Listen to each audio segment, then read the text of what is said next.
好，接下来很快的在本周四，也就是川普将会第2次的访中了。现在呢，媒体的资料显示，这一次第2次访中的规模会远远的不如在9年前，当时在2017年中国大陆给这个美国的规格。等一下我们会稍微看一下这个规模的细节哦。那然后呢，外媒就说，难道习近平不再仰望川普了吗？中国手上控制的包括了稀土、荷姆斯等等。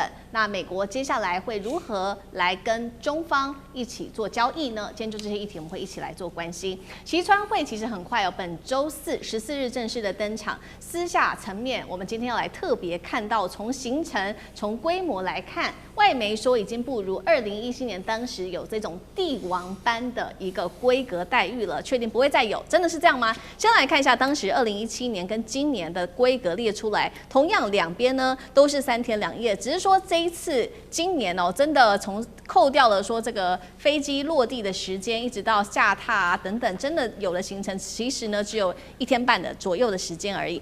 那当时呢，其实川普到访中国大陆的时候是由习近平的夫妇一起陪同的，现在说是降为国家元首的等级的一个接待。那么再来就是在当时呢，接见的地方，包括举行晚宴的地方，是在象征皇权的紫禁城。但是这一次呢，参访的地点是天坛公园。那晚宴的地点当时也是在紫禁城，这一次则是不是在紫禁城了。我们看到美国带的企业代表当时有29人，但是现在几乎是减半，18人左右。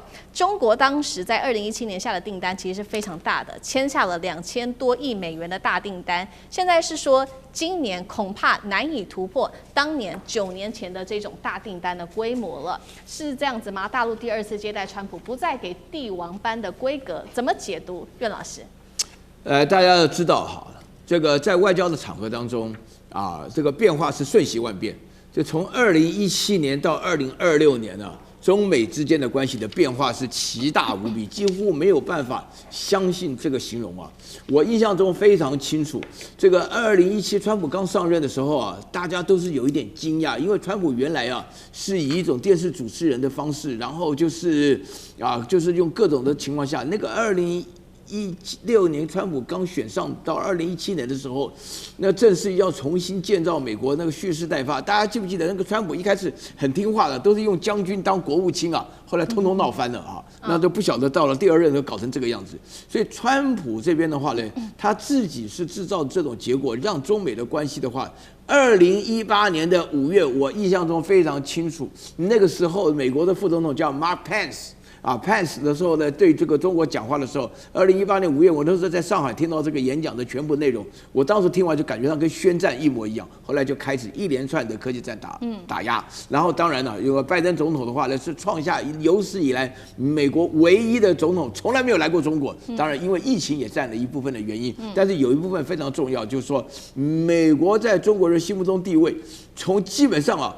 就是说，从这个仰视啊，就是我跟你讲，这个我印象中非常强烈啊，因为我那个时候我89年回到大陆去的时候，我家里的亲戚哇，他们一提到美国，真的是把卡利福尼亚都讲在哈利路亚了，你知道，那感觉上就是非常非常激动啊！我跟大家强调一个重要的观念啊，那到现在来讲的话呢，因为去年呢出现了那个劳 A 的斩杀线以后，大家发觉美国哈，第一个贫富不均啊。第2个，在美国赚钱非常不容易啊。第3个，美国没有医疗保险，不能去啊。你一个牙齿坏掉，你就马上就要在流落街头，流落街头活的年龄啊，大概不到3到6个月啊，就这种情况。美国就是这么情况，你不能没有钱。你在美国有钱，我们只报道有钱人都是跟着。其实说句良心话，我说句良心话，这个规格啊，各方面啊，是不会在外交仪式，这个叫 protocol 啊。那美国的幕僚他们之所以在讨论了很久啊，很多人觉得说你原来在天安门啊，你原来在紫禁城啊，那你现在在人民大会堂吃饭呢感觉不一样。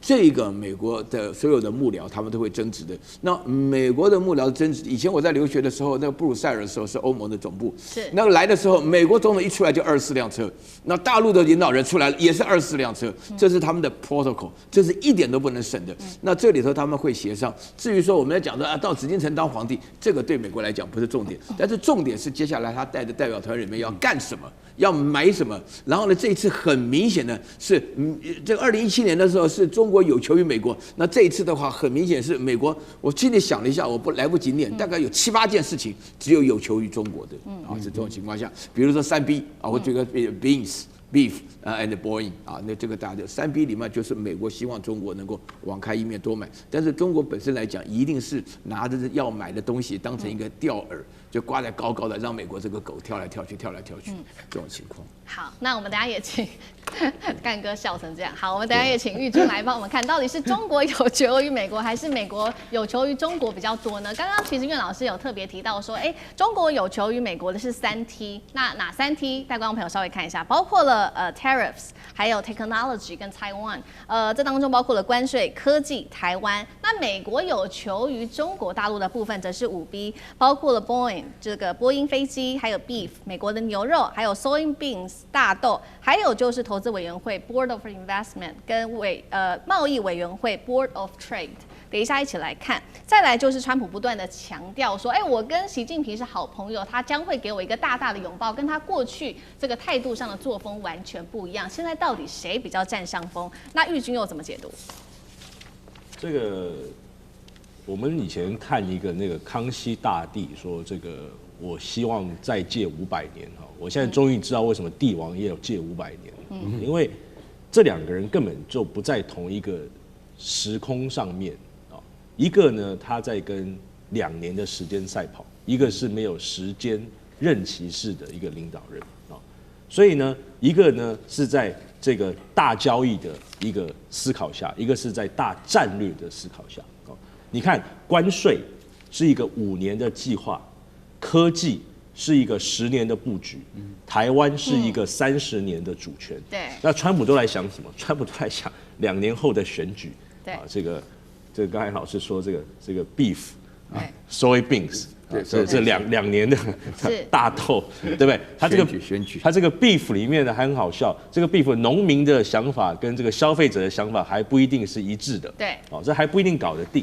对，所以就是说，一个呢在想大交易，一个在想大棋局，所以这个2个领导人呢，在这个层次上是完全不一样的。好，那因为我觉得这一次跟上一次有一个很大的一个不同，我们从数字上来看的话，这8年中国对美国的出口下降了将近6%，从大概20%降到现在不到14%，就是整体的调整，就是这个是对于中国来说是一个非常大的体制的上面的转变。而且它的国内的经济体有没有实质的改变呢？那我们看了很多数字，也很难有个定论啦。就是说，因为你看一些中文的一些报道，跟美国的报道不太一样。那美国的报道，因为很多人已经讲了20年中国的经济要崩盘嘛，那中国很多报道说他们中国内部的经济其实越来越好的趋势那这个我不太清楚。那只是就是说，你看到就是稀土确实是中国掐住美国一个咽喉点，而且是非常大的一个咽喉点那你换另外一个方向看，这个咽喉点确实是中国手上的一张王牌。那你从这个结构性的问题跟有效性的问题2个去看的话，那从台湾的角度来看，我们应该要担心什么呢？第一个是到底谁需要谁更多？是美方需要中方更多，还是中方需要美方更多？这是一个层次。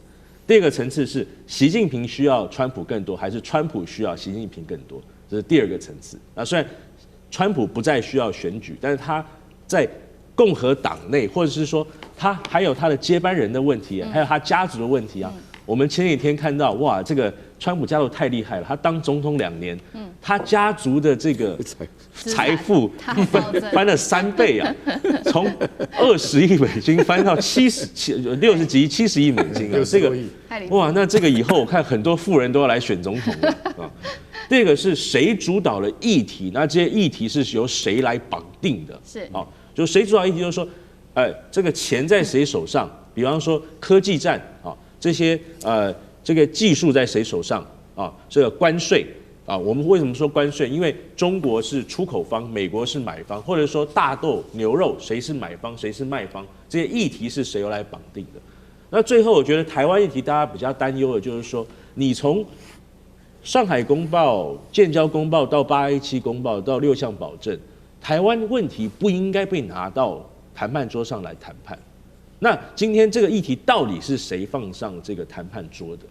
是说美方提上来的，然后中方就干脆回应了，还是中方提上来的，还是中方只是讲说我不要讲武器问题，但是我不讲其他台湾问题？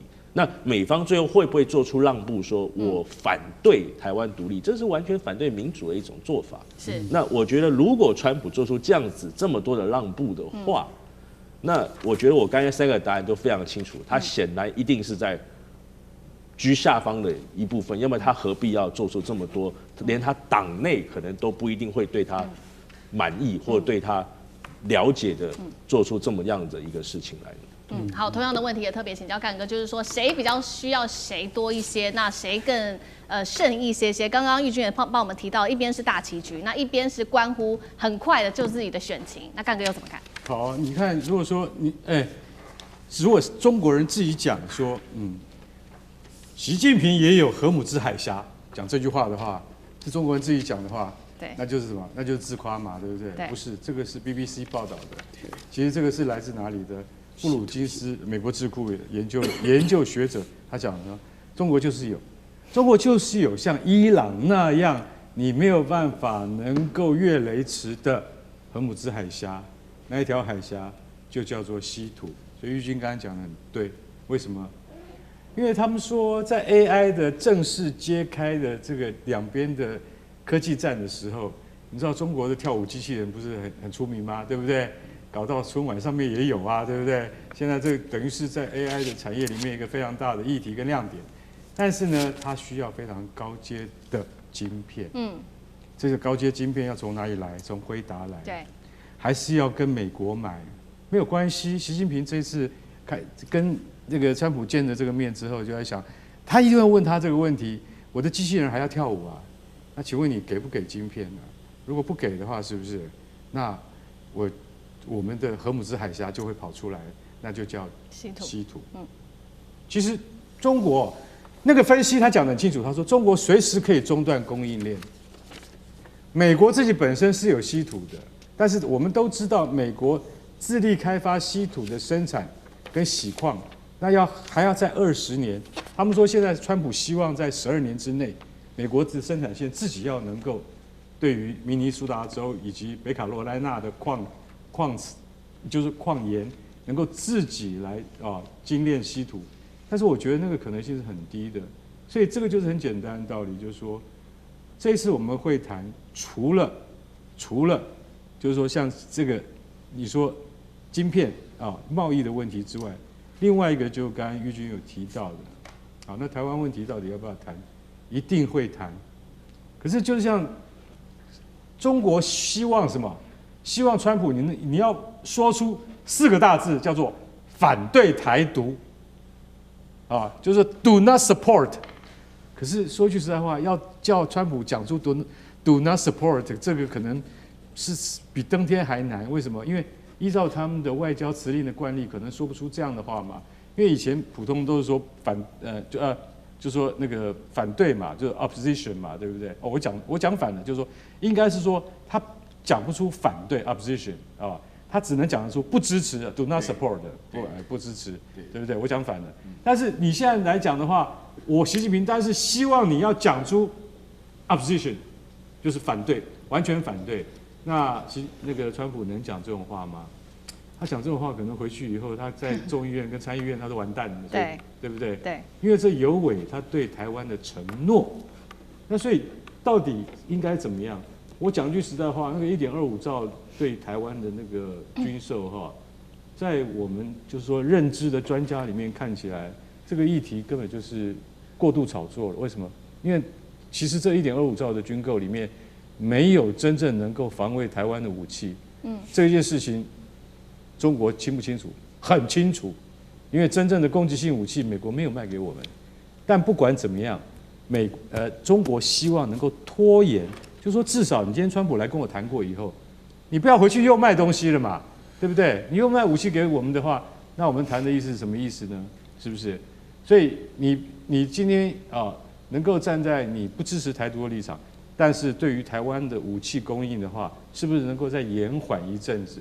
那这样子对双方其实都是有利的。我认为他们会谈到很细的部分，绝对不是我们想象中说，就是打工作揖，然后去天坛一起喝下午茶，这样就可以解决了。我相信川普是实事求是人，更何况在贸易部分的话，他们有更多，他们还有很多东西要谈，不是只有稀土，还有石油、天然气，还有那个乙烯跟丙烯等等，像这些问题，老实讲一句，都是他们现在最重要的议题，那恐怕是要花费一段时间的。好，谢谢刚哥。那我们休息一下，马上回来。地缘政治、美中之争、战略价值、强权崛起、小国生存，现在与未来洞悉事件走向，掌握世界脉动，全球观点尽在环球大战线。